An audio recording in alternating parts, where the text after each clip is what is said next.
पन्ना जिले के अमानगंज सड़क मार्ग पर स्थित अमझरिया गांव के प्राचीन तालाब को पर्यटन से जोड़ने के लिए जीर्णोद्धार किया जा रहा है। जिला मुख्यालय से लगभग 10 किलोमीटर दूर स्थित इस तालाब में बोटिंग सुविधा और इको पार्क विकसित करने का कार्य शुरू हो चुका है। तो वहीं इसे लेकर कलेक्टर सुरेश कुमार ने मौके का स्थलीय निरीक्षण किया और अधिकारियों से विभिन्न विकास कार्यों के संबंध में जानकारी लेकर आवश्यक निर्देश दिए। बता दें कि आगामी 15 अगस्त तक इसका लोकार्पण प्रस्तावित है।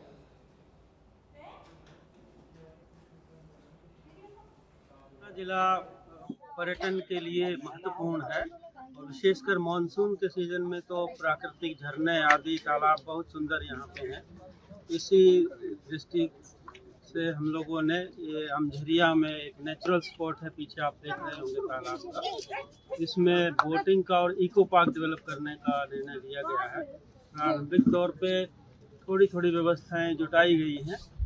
यहाँ रेस्पॉन्स अच्छा रहता है तो भविष्य में और बेहतर यहाँ पे पर्यटन स्थल डेवलप किया जाएगा। ग्राम पंचायत तो फिलहाल इसको संचालित करेगी। स्थानीय सेल्फ हेल्प ग्रुप को भी यहाँ कैफेटेरिया आदि का व्यवस्था करने का इंतजाम रहेगा। पीछे फॉरेस्ट एरिया है, हम फॉरेस्ट ऑफिसर से भी समन्वय करके एक ट्रैकिंग। वहीं तामिया के झिरपा मूंग खरीदी केंद्र का औचक निरीक्षण करते हुए एसडीएम कामनी ठाकुर ने केंद्र में कई प्रशासनिक लापरवाहियों को उजागर किया है। निरीक्षण के दौरान पाया गया कि केंद्र पर महिला और पुरुषों के लिए पीने के पानी की कोई व्यवस्था नहीं है। इस पर एसडीएम ने कड़ी नाराजगी जताई। निरीक्षण के दौरान किसानों की शिकायत पर केंद्र के प्रबंधक मुनीम पटेल के तहत शासन से निर्धारित मात्रा से प्रति क्विंटल 1 किलो 200 ग्राम से अधिक मूंग किसानों से तोली जा रही थी। एसडीएम के तहत उपार्जित मूंग का वजन कराया गया, जिसमें 50.580 से 51 किलो वजन पाया गया, जो निर्धारित 50 किलो के मुकाबले अधिक है। इस गड़बड़ी का पंचनामा बनाकर उच्च अधिकारियों को सूचित किया गया है। उन्होंने कहा कि किसी भी तरह की लापरवाही बर्दाश्त नहीं की जाएगी और दोषी अधिकारियों के खिलाफ बड़ी कार्रवाई की जाएगी।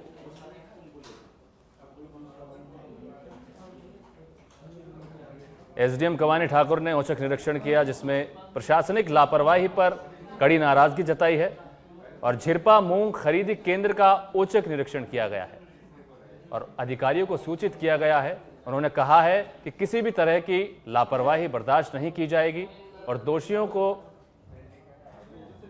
के खिलाफ कड़ी से कड़ी कार्रवाई की जाएगी। झिरपा में मूंग खरीदी केंद्र का निरीक्षण किया गया है जी। और निरीक्षण के दौरान यहाँ के कृषकों द्वारा समस्याएं जो बताई गई उनकी जांच की गई। किसानों द्वारा बताया गया कि पृथक से पुरुष और महिलाओं के लिए पृथक से शौचालय नहीं है और पीने के पानी की व्यवस्था नहीं है। और साथ ही कुछ किसानों ने ये बताया गया कि जो निर्धारित शासन के द्वारा तौले जाना था उससे अधिक तौल रहे हैं। तो रैंडमली 2 बोरों को चेक किया गया, जिसमें 50 किलो जो है 580 ग्राम से 51 किलोग्राम इन्होंने वजन तौला पाया गया है और उस समय पंचनामा बनाया गया, उसमें नियमानुसार कार्यवाही। अब खबर मध्य प्रदेश के छतरपुर से है, जहां महाराजा छत्रसाल बुंदेलखंड विश्वविद्यालय में छात्रों ने प्रदर्शन किया। परीक्षा परिणाम में गड़बड़ी और अनियमितताओं का आरोप लगा रहे हैं। छात्रों ने कुल सचिव पर भी रिश्वत लेने के आरोप लगाए हैं। फाउंडेशन कोर्स के परिणामों की फिर से जांच करने की मांग भी की है। आपको बता दें कि बुंदेलखंड विश्वविद्यालय में छात्रों ने प्रदर्शन किया है, जिसमें परीक्षा परिणामों में गड़बड़ी और अनियमितताओं का आरोप लगाया गया है।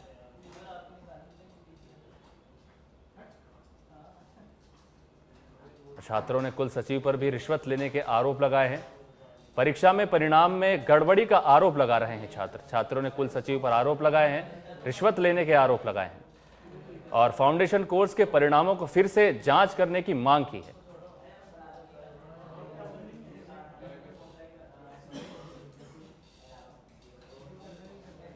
आज का प्रदर्शन इसलिए है कि जो आज छात्रों के बीच अभी जो छात्र घोटाला हुआ है ना, इसके संबंध में हम लोगों ने ज्ञापन दिया है। जो विश्वविद्यालय द्वारा यहाँ पर कुल यूनिवर्सिटी को इनने एक प्रकार का अड्डा बना लिया है, जो यहाँ पर व्यापार का अड्डा बना लिया गया है। अभी जो उनका रिजल्ट घोषित किया गया है ना, उसको सबको बच्चों को एटीकेटी दे दी गई है। जो बच्चों को 1-2 नंबर से फेल कर दिया गया है। अगर किसी बच्चे की एटीकेटी आती है तो वो ऑनलाइन जाकर वो भुगतान करता है, क्योंकि उसको 2 चांस मिलते हैं। 2 चांस की जो 1000, 1500, 2000 पैसा पहुंचते हैं ना, वो यूनिवर्सिटी में आते हैं।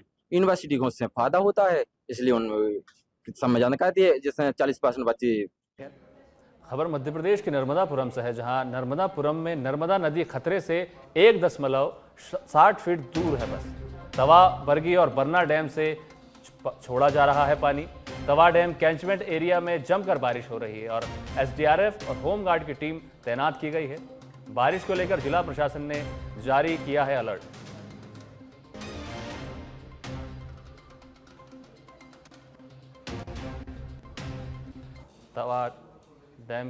तवा और बैरागी बरना डैम से पानी छोड़ा जा रहा है, जहां तवा डैम कैचमेंट एरिया में लगातार जमकर बारिश हो रही है और एसडीआरएफ और होमगार्ड की टीम को तैनात किया गया है।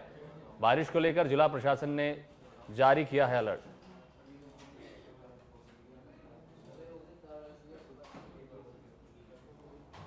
जो तस्वीरें आप देख पा रहे हैं, तवा, बैरागी और बरना डैम में पानी छोड़ा जा रहा है। नर्मदापुरम में नर्मदा नदी खतरे से मात्र 1.60 फीट की दूरी पर है और तवा, बैरागी और बरना डैम से पानी छोड़ा जा रहा है, जहां प्रशासन ने भी बारिश को लेकर भारी अलर्ट जारी किया है।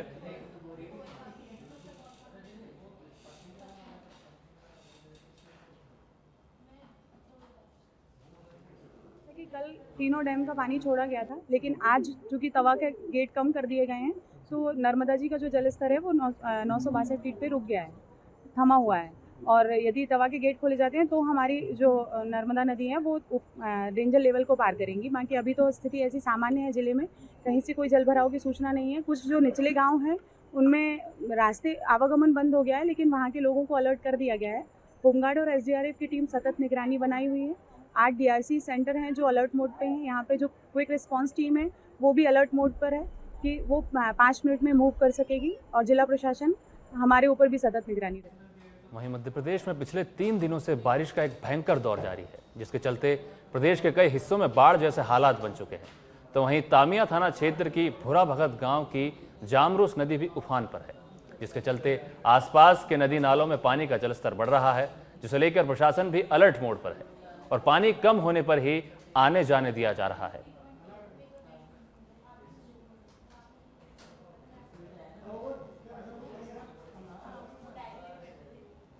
मध्य प्रदेश में पिछले 3 दिनों से भारी बारिश है, जिसके चलते प्रदेश के कई हिस्सों में बाढ़ जैसे हालात बन चुके हैं और वहीं तामिया थाना क्षेत्र की भुरा भगत गांव की जामरूस नदी भी उफान पर आ गई है, जिसके चलते आसपास के नदी नालों में पानी का जलस्तर बढ़ रहा है और प्रशासन ने भारी बारिश को लेकर अलर्ट भी जारी किया है और पानी कम होने पर ही आने जाने दिया जा रहा है।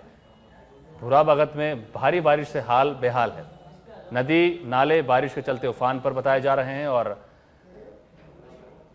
लोगों को आने जाने के लिए मनाही है।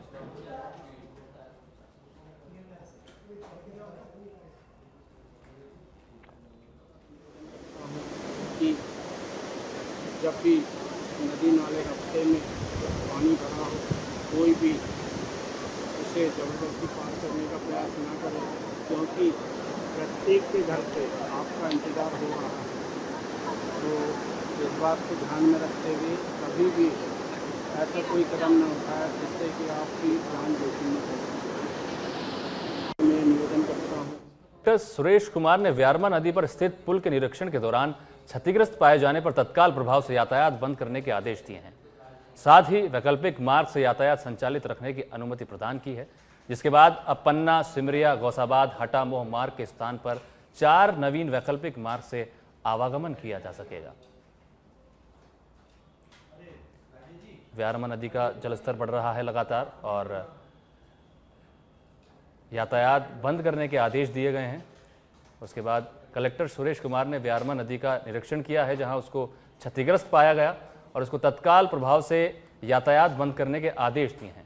उसके साथ ही वैकल्पिक मार्ग से यातायात संचालित रखने की अनुमति भी प्रदान की है, जिसके बाद अब पन्ना, सिमरिया, गौसाबाद, हटा और मोह मार्ग के स्थान पर 4 नवीन वैकल्पिक मार्ग से आवागमन किया जा सकेगा।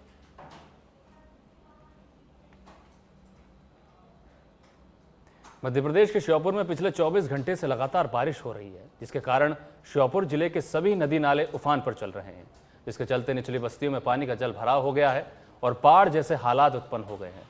तो वहीं बड़ौदा तहसील घर और दुकानों में पानी भर गया है, जिसे लेकर कलेक्टर अर्पित वर्मा ने लगातार रात भर सभी नदी नाले बस्तियों का निरीक्षण किया। इस दौरान मौके पर एसडीआरएफ और आपदा दल भी अलर्ट रहा।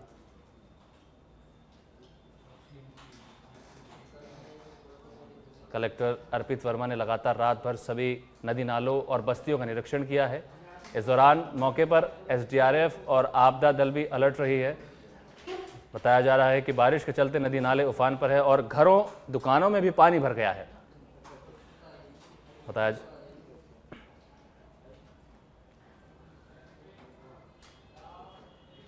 वहीं सारंगपुर में गौमाता से दुष्कर्म के आरोप में सोमवार को एक व्यक्ति को गिरफ्तार किया गया है। पुलिस ने वीडियो सामने आने के बाद आरोपी को गिरफ्तार कर जुलूस निकाला और उसे जेल भेज दिया। तो वहीं मंगलवार को जन भावनाओं को देखते हुए बार एसोसिएशन के अध्यक्ष एडवोकेट पर्वत सिंह मंडलोई ने सारंगपुर न्यायालय परिसर में सभी वकीलों को शपथ दिलाई कि कोई भी वकील आरोपी का केस नहीं लड़ेगा और न ही उसे कोई विधिक सहायता प्रदान करेगा।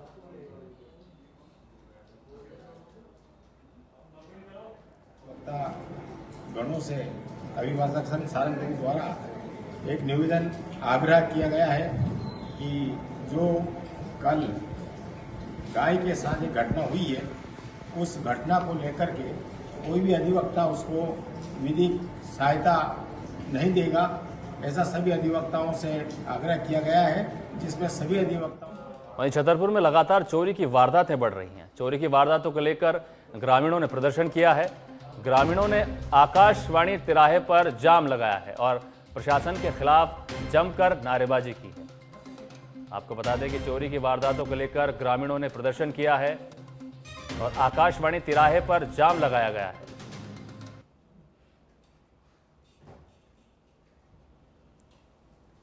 छतरपुर में लगातार चोरी की वारदात को लेकर ग्रामीणों ने आकाशवाणी तिराहे पर जाम लगाया है, जिसके और प्रशासन के खिलाफ भी जमकर नारेबाजी की है।